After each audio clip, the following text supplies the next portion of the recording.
Os verdadeiros vencedores do primeiro turno da eleição para a Prefeitura de São Paulo não são Ricardo Nunes e Guilherme Boulos, como foi apresentado no resultado oficial.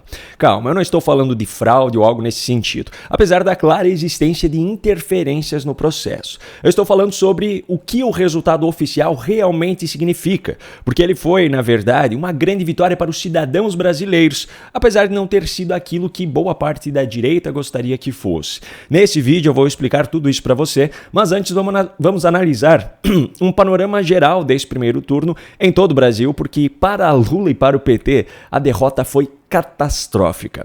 Quem acompanhou a apuração dos votos em tempo real durante as 4 horas de transmissão ao vivo aqui no canal neste domingo, viu que 11 capitais tiveram prefeitos eleitos ou reeleitos já no primeiro turno. Foi o caso do Rio de Janeiro, Recife, Florianópolis, Salvador, Vitória, Teresina, São Luís, Maceió, Macapá, Boa Vista e Rio Branco. As outras capitais, somadas às demais cidades com mais de 200 mil habitantes onde não houve definição no primeiro turno, totalizam 52 municípios onde ainda haverá segundo turno para os seus respectivos cargos de prefeito. Com o resultado do primeiro turno, o PSD se tornou o partido com o maior número de prefeituras no Brasil, são 882, lembrando que esse número ainda pode aumentar no segundo turno. Esse número é o maior da história do partido também, que vem apresentando um número crescente em eleições municipais desde 2012. O antigo líder, o MDB, caiu para o segundo lugar, tendo 856 prefeitos eleitos nesse primeiro turno de 2024. Esse número é maior do que o de 2020, mas menor do que 2016, 2012 e 2008. Seguindo na ordem de partidos por número de prefeituras conquistadas, o PP é o terceiro, em quarto ficou o União e em quinto o PL, que teve até o momento 512 prefeitos eleitos, com um crescimento significativo em relação a 2020, quando o número foi de 344. Lembrando que 2020 foi a primeira eleição municipal do partido depois do ingresso de Bolsonaro. Lula, que rodou o Brasil nos últimos meses, bancado com dinheiro do povo brasileiro, para inaugurar até mesmo obras inacabadas, ou que não tinham investimentos do governo federal, ou ainda que simplesmente não eram obras da gestão dele, tudo isso para promover os seus candidatos, viu o seu partido, o PT, ficar apenas em 9º lugar, com 248 prefeitos eleitos no primeiro turno. Esse número é maior que o de 2020, mas representa menos do que a metade dos prefeitos que o partido tinha em 2008 e 2012, quando estava também à frente da presidência da República.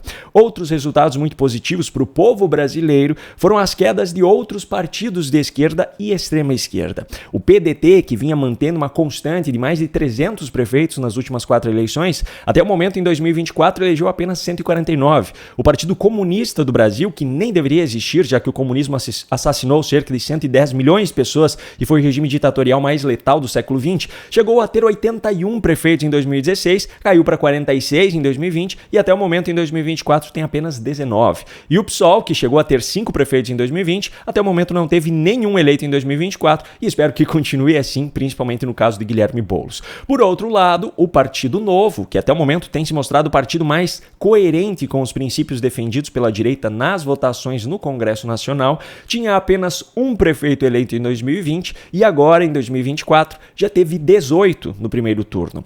Todos esses dados foram reunidos nessa tabela pelo Poder 360 e comparavam o número de prefeituras de cada partido. Agora vamos dar uma olhada em um outro comparativo, também do Poder 360, só que agora em número de votos absolutos recebidos por cada um dos partidos para prefeito nesse primeiro turno. Nesse quesito, o PL foi o líder, com 15,7 milhões de votos em todo o país, um número que triplicou em relação à votação recebida pelo partido em 2020, quando foram 4,7 milhões de votos. O segundo colocado foi o PSD, com 14,5 milhões de votos, seguido pelo MDB, União e PP.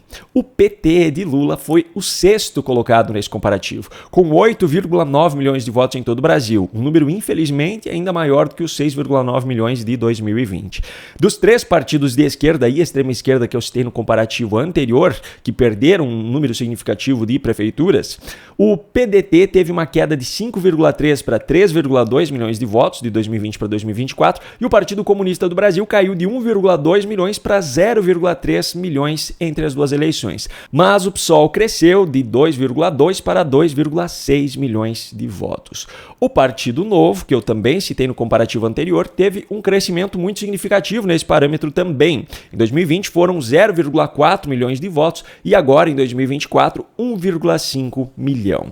Em relação às capitais, o cenário foi catastrófico para Lula e o PT. No primeiro turno, o partido do presidente não teve nenhum prefeito eleito, enquanto o PL de Bolsonaro já elegeu 2, em Maceió e em Rio Branco. No segundo turno, o PT ainda está na disputa em apenas 4 capitais, Fortaleza, Cuiabá, Natal e Porto Alegre. Mas nas 4, os candidatos do partido não são favoritos, pois ficaram em segundo lugar no primeiro turno. E ainda por cima, em 2 dessas 4 disputas, o adversário é do PL, que é o caso de Fortaleza e de Cuiabá. Nem mesmo em São Bernardo do Campo, São Paulo, o reduto político de Lula e um município visto como prioridade pelo partido, o PT deixou de passar vergonha. O candidato petista, Luiz Fernando, não foi nem para o segundo turno, pois ficou em terceiro lugar, com mais de 3 pontos percentuais de diferença em relação ao segundo colocado. O resultado dessas eleições municipais para Lula e o PT é uma derrota vergonhosa, não apenas pelo fato do partido perder poder dentro das prefeituras, principalmente nas capitais. É uma derrota vergonhosa também por ser mais um retrato, assim como as manifestações e reuniões nas ruas ao longo dos últimos anos, do contraste entre a vontade da maioria do povo brasileiro e o resultado da eleição de 2022. Mas esse ainda não é o resultado de mais impacto desse último domingo para o povo brasileiro. Só que antes de falar sobre ele, um parceiro aqui do nosso canal tem um recado de utilidade pública para você. Você sente que a ansiedade está dominando sua vida? Coração acelerado, preocupação constante, você não consegue relaxar.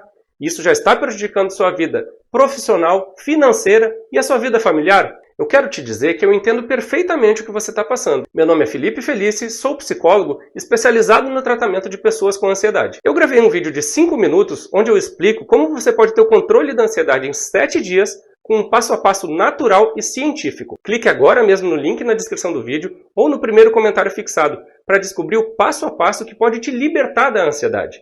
Retome o controle da sua vida. Clique agora no link e vem comigo que eu vou estar te esperando. Não perca essa chance. Clique no link aqui na descrição ou no comentário fixado e aprenda a controlar a sua ansiedade. Se você estiver assistindo a esse vídeo na TV Flórida ou em outro lugar que não seja o canal Paulo Baltokowski no YouTube, basta digitar no seu navegador o link que está aparecendo agora aqui na sua tela. Agora sim, os verdadeiros vencedores do primeiro turno da eleição para a Prefeitura de São Paulo não são Ricardo Nunes e Guilherme Boulos, como foi apresentado no resultado oficial, e agora você vai entender o porquê. Eu não estou falando sobre fraude ou algo nesse sentido, apesar de todas as interferências que ocorreram durante toda a campanha, como a censura aplicada a apenas um lado, os diferentes pesos e diferentes medidas da justiça em relação aos candidatos, entre outras coisas que acabam, sim, influenciando o resultado. Eu estou falando sobre a vitória do povo brasileiro contra o sistema nessas eleições em São Paulo e a esperança que isso traz para o nosso futuro. Não se trata da figura de Pablo Marçal. Se trata do fato de que um candidato sem tempo de televisão, sem tempo de rádio e principalmente sem usar R$1 de dinheiro público, conseguiu competir de igual para igual com quem pertence ao sistema. Nunes recebeu mais de 44 milhões de reais de dinheiro público para financiar a sua campanha. Boulos recebeu quase 65 milhões de reais de dinheiro do povo brasileiro. Os dois ainda foram os candidatos que mais tiveram tempo de televisão e de rádio. E apesar de terem sido os dois mais votados, a diferença para o terceiro colocado foi muito pequena, foi de menos de 60 mil votos, menos de 1% dos votos válidos. Isso significa que é possível, sim, competir contra todo esse sistema bancado com dinheiro público, mesmo sem fazer uso desse dinheiro. Marçal cometeu seus erros durante a campanha e, ao meu ver, aquele laudo médico foi um erro fatal, mas ele provou que, com o celular na mão e uma rede social, é possível ter mais de 1.700.000 votos na maior cidade do país. Ficou provado com essa eleição que essa narrativa criada pelo sistema para justificar os bilhões de reais de dinheiro público que são destinados ao financiamento de campanhas a cada 2 anos é uma farsa. Ficou provado que o financiamento de campanhas com dinheiro público e a distribuição de tempo de rádio e TV não passam de mecanismos do sistema para fazer com que sempre os mesmos partidos permaneçam no poder. A narrativa é de que é necessário garantir uma disputa justa, mas esse mecanismo faz justamente o contrário. Ficou provado com essa eleição que é possível competir de igual para igual, mesmo com todo o sistema jogando contra, mesmo com os integrantes desse sistema apontando abuso de poder econômico e um candidato que apenas usou de forma inteligente suas redes sociais, sem contar aquela patética intimação de Moraes na véspera da eleição, enquanto o próprio sistema se apropria de bilhões de reais do povo brasileiro para financiar as suas próprias campanhas. Ficou provado com essa eleição que o presidente do PL, Valdemar Costa Neto, estava errado ao apoiar um candidato de centro por pensar que não haveria chance de um candidato que defende os princípios da direita vencer uma eleição na cidade de São Paulo. Ficou provado também para o Partido Novo que não é preciso aceitar dinheiro público para ter a chance de chegar aos cargos necessários para que de lá de dentro as regras possam ser mudadas. A política brasileira já não é mais a mesma. O sistema já não é mais imbatível como era antes. Você pode até não concordar com a postura das pessoas que representaram essa reviravolta, mas o resultado é concreto e pode ser que seja a chance que o povo brasileiro precisava para provar que é possível escolher representantes sem ser roubado diariamente. Um grande abraço e até a próxima.